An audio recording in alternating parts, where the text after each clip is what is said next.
waayuhu waa la yaab. Ruux nolosha ay u bilaan, farxadna way ku ciidsiiyaan, halka ay ruux kalena ciqaab iyo nolol adag deeqsiiyaan. Hello, waan ku salaamay Nimco. Muddo dheer kadib waxaan helay lambarkaagii. Waan kaa qaaday qaalib, muddo badan kadib waad isoo xasuusatay. May waqti walba waxaan ahaa mid ku nool xasuusihii hore ee wacnaa. Runtii, xitaa anigu waan ilaabi kari waayey.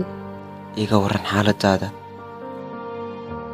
Way igu adag tahay su'aashaasi. Kala dhantaalidii ehelkaagu, naar huro iyo farxad ma ku deeqsiisay.